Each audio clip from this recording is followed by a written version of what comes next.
I never sell out, fuck that, yo, I'm dead ass. I'm more like TNT when it comes to this. Ain't another brother seeing me. That's why opponents always get scared, cause I make brothers go where yo, now that's that shit there. Subscribe. Welcome to TNT. You already know it's about we. And we're here with a new video. If you're here, if you're new, like, comment, share, subscribe. Yes. Press the notification bell, so whatever videos that we post, you'll be able to be the first ones to know. And guys, we are here to talk about Hassan Campbell and Kilogram. Subscribe. And Kilogram did a response video, and he played back a couple of clips from that live. Now, y'all, the live that we just witnessed, Hassan Campbell deleted the live. But just yesterday, Mac Mean said something about him still having access into that live, and we have access to the live as well. Exactly. So it's nothing new. Step your cookies up. Step your cookies up. So, however the case is, we can actually play back and go back to the live. Not only that, there's a YouTube page called SOS Vibes, something like that. They posted the whole, well, half of the live, because the live was 5 hours. And you know, when Hassan Campbell was disrespecting Kilogram, you know what I'm saying, he basically was speaking the whole 47 minutes. So anyways, click that like button, hit that subscription button, and enjoy the show, and we will be back in with our commentary. Assalamu alaikum to all my Muslims out there. I just wanted to come on this joint today and just react to the situation that y'all watched in front of the world, the interview with Loose Cannon, Wack 100, myself, and Hassan Campbell. First and foremost, that interview was set up on my behalf. It was set up out of pure 100% me being genuine, me wanting my brother Haas to expand the brand, sit down and do some interviews with influential people that are going on, people that got things going on in the algorithm, going on in different, different states and things like that. So it was just about expansion with me. You know what I'm saying? If you watch my platform, I do interviews with different celebrity artists. You know what I mean? That's my lane. That's what I'm good at. You know what I'm saying? Is the interviews. So me bringing people to Hassan is just like, hey, bro, like, I want to see you where $1 million worth of game is, where Joe Buttons is. You know what I'm saying? I want to see you do merch for your channel. You know what I'm saying? So I'm always thinking expansion. So 100% me coming to Haas with artists or different people to come on this platform is genuine. It was never any ill intentions. I didn't set him up. I didn't know that Wack 100 was jumping on the live. I spoke to Loose. Loose gave me his word that he was going to come to the live because I informed him that Wack and Hassan had a previous issue. So Loose didn't know about their previous issue, but on his own time, he spoke to Wack, and Wack informed him what the issue was and said that they are good and they actually talk on the phone from time to time. So therefore, yesterday when I seen Wack on the live, I'm surprised. You know what I mean? Haas let him up, and we had a good, beautiful, positive conversation. It was good content. It was good for the world to see these two giant, no Diddy personalities come together and be able to have a civil conversation. How Haas spoke to me yesterday during the live when things went left, I didn't agree with. You know what I mean? I did speak my piece. I did say to him, you can't speak to me like that. I'm a man, and so on and so on. Maybe I wasn't yelling and screaming, to the same capacity, because, my thing was, here it is, this shit then went left. My brother Haas is already feeling a way right now about the whole situation, because he really doesn't care to interview people. But this is me. This is his little brother trying to help him expand, or just say, hey, this is good for your brand too, because it's out Cali, whatever the case may be. So at the end of the day, I took the accountability, because I basically am trying to get Hassan to do things that he doesn't really want to do. You know what I'm saying? Meaning he doesn't see himself interviewing people like that and having different rappers and stuff come on his platform. That's not what his niche is. Hassan likes to do what he likes to do for his channel, and it's working. So the reason why when things is getting heated and Hassan is flying, off the handle, saying all this shit to me, I'm still thinking like, damn, you know what? Bro gave me an opportunity when nobody answered the phone. When none of these niggas from the East Coast picked up the phone, answered the DM, Haas did. So for that reason alone, when he's irate, I could have easily been like, suck my dick, nigga, it's up when I see you. I'm like that. I could have been doing all of that. But why add gas to the fire if he's already on 10? Then guess what? You know what I do? I then give his audience what they've been looking for. His audience been looking for a reason to say I'm a snake, a reason to say that I'm clout chasing. So by me standing down, I just showed them that, listen, this ain't about no clout. You know what I'm saying? This ain't, You know, this interview is not about clout. This interview is about expanding. This interview is about bringing everybody together so we can get some money. I mean, because as you can see, before one left, Wack was talking about bringing millions or $500,000 to the table for opportunity for Haas. So at the end of the day, this was a good situation. It went left because at the end of the day, some of the issues are still not resolved under the surface. You know what I mean? So yeah, I'm letting everybody know. Hell no, I ain't like how you talk to me. You know what I'm saying? I did address it. I didn't address it like everybody maybe thought I should. Y'all probably thought I should have jumped off the live, dropped a couple, suck my dicks, you know what I mean? Fight me, but you know, I'm not ignorant like that. Like I told y'all before, I'm from Jersey and I'm loyal. Haas gave me an opportunity. Without Hassan, I wouldn't have been on that channel with a Wack or a Loose. And I say that because, you know, he's built up my value in my channel. You know what I'm saying? So I always go back to the root of, you know, of the relationship, the friendship, and say he never had to open his platform to me, but he did. Well, we are back. And you know how I feel about this whole situation with Hassan Campbell and Kilogram. I just want to say, you know, I respect the fact that Kilogram went the higher route in dealing with Hassan Campbell in this situation. It's just a sad it's a sad cause. And the reason why I say it's sad is because we will never be able to see that we can deal with business with each other. Like, we could be around each other. We could see each other win. It's going to always show that we're going to have a falling out. No matter what. And in this case right here, the fact that Wack 100 had to check Haas, you know, for coming at Kilogram, it's like, I don't know what it is.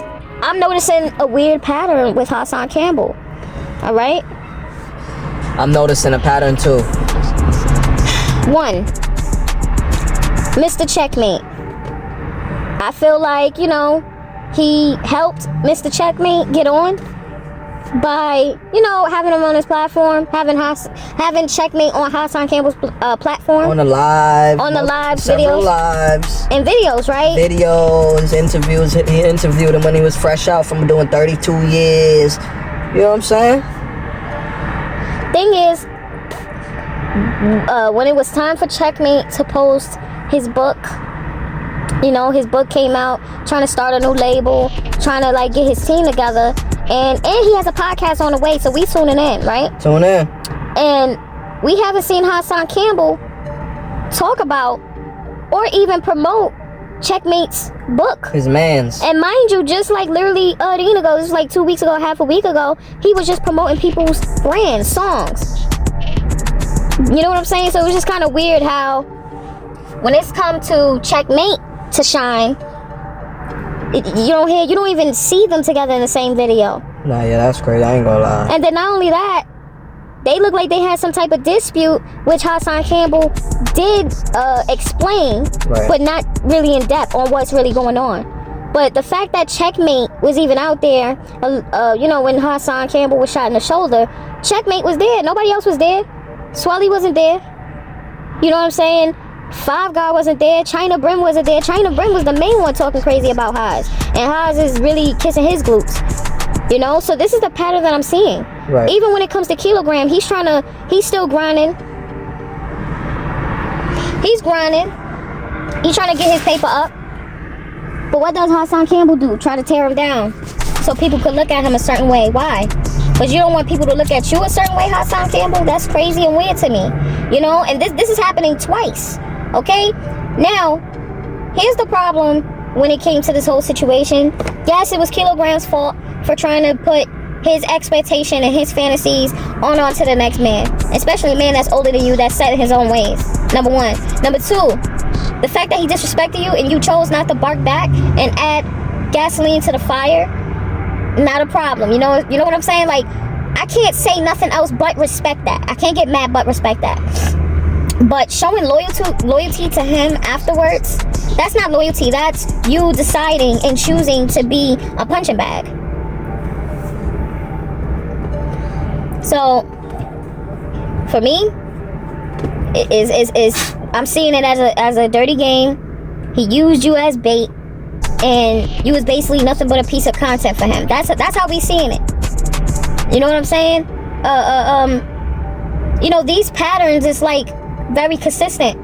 Okay, same with the Five God situation. He felt like Five God was the one that was coming at him and was trying to set him up, allegedly, right? Yep. Like, so it's the same thing. He overthinks things, and I understand because he's been through so much, but there is no excuse on assuming and making an ass of yourself off of something that you had control over. You blaming the next man of letting some enemy of yours that y'all just had a great conversation, because y'all should have seen Kilogram posted a clip of Wack 100 trying to pay back what damage he's caused by taking down Hassan Campbell's channel. You know what he said? He didn't say anything. He switched and talked about Bullets Gotti. So at the end of the day, he's all over the place when it comes to all of that. He didn't know what to do. He didn't know what to do. He started talking about fucking bitches. Talk about all other stuff that didn't even make sense. You know what I'm saying? So this is why I feel like when it comes to Kilogram, watch your circle before they hurt you. And look, your circle actually hurted you. You know what I'm saying? You need to use that advice for your own safety. See, these days, guys, when we become friends with people and they tell us how they feel about us in front of our face and they embarrass us, we're not supposed to be going through that. We're not supposed to be feeling that negativity. How? That means that Haas is not for you. Haas is for himself. Haas is just for himself. And the more Kilogram realizes that, he'll be alright. But other than that, the fact that he disrespected you, knowing that you a street dude, allegedly, YouTuber, rapper, and you're still grinding, and there's nothing wrong with that. But I don't like how Haas was acting like he's a big YouTuber and he's all that. His ass don't stink. His ass stinks just like everybody else. Let's just get into the nitty gritty. So, at the end of the day for me, he was wrong for doing what he did, and he assumed something that wasn't true. Kilogram addressed, and he actually cleared it up, that he had pure intentions on squashing the beef between Hassan Campbell and Wack. And when it comes to Hassan Campbell, he doesn't want to squash the beef. Not saying that he's wrong for not wanting to squash the beef. He has every right to feel what he's feeling about Wack 100, but at the same time, that energy and that madness that you was directing towards Kilogram was unnecessary. Unnecessary whatsoever. It's just the way he's seen it. He's seen it as Kilogram was basically trying to convince him to have that meeting. You know what I'm saying? You know, Kilogram was probably like, nah, man, nah, Wack is cool, man. I talked to Wack, man. You know how people are. I talked to Wack. He's cool. We gonna be good. It's gonna be a good meeting, man. You know what I'm saying? Probably convinced his ass. You know what I'm saying? They had the meeting, and it wasn't all that. It backfired on him, though. And it was just like he just did too much. Doing too much on the internet. Too much. Now, Go sit your ass down. my thing is, when it comes to that situation with that live, it just showed everything that everybody needs to know. Not only that, the reason why Hassan Campbell deleted that live was because of the fact that his own fans commented and said, let him talk. Let him talk. You know how many times Hassan Campbell interrupted him and not let him speak? 47. 47 times with the edit video. We edited that video and broke it down. He did not, like, he interrupted Kilogram 47 times. Cut him off. But in the live for 5 hours, it probably was more than that, because I had to break each part down because it was so long pause. You know what I'm saying? And I just feel like Kilogram and Hassan Campbell need to go their own way. And Hassan Campbell needs to stand on what he needs to stand on. He hasn't been standing on business. And if y'all agree, like, comment, share, and subscribe. Comment down below what y'all guys think. Let us know if y'all agree that Hassan Campbell did not stand on business when Wack 100 was there. And even when he tried to give him that negativity, he hung up on Wack. Wack was flaming him, and he hung up on Wack. So it was like it was just misdirect anger towards the wrong person. For what? And he knew views was gonna come out of it when he scream on the internet, you know, scream at the phone and stuff. He get views from that. Exactly. He knows exactly what he's doing. Like, bills gotta be due at the end of the month. Like Kilogram said. Due. Like Kilogram said, people gotta eat. Gotta scream. And when it comes to Hassan Campbell, he is eating no matter what the situation is. He's gonna find a way to eat. Allegedly. That's just our thoughts on it. Let me know what y'all thoughts on it in the comment section. Like, comment, share, and subscribe. And we are outie. I don't have an attitude. I have a no-nonsense policy. I give respect. I demand it. I do not accept anything less. It is exactly why when if somebody is not in my life, they did something to me.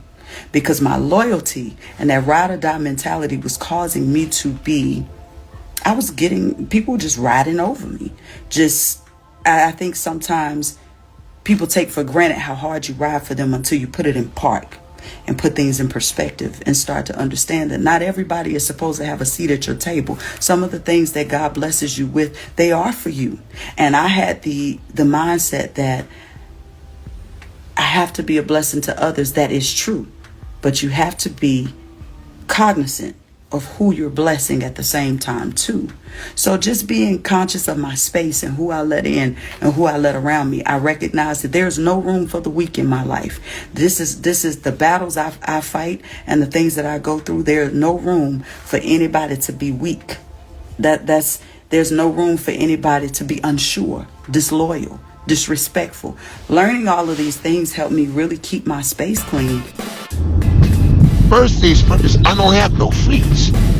They just can't trust. Niggas can't. And every time think you could trust the motherfucker, they don't know how to be loyal. And everybody wanna say I love you, fuck I love you.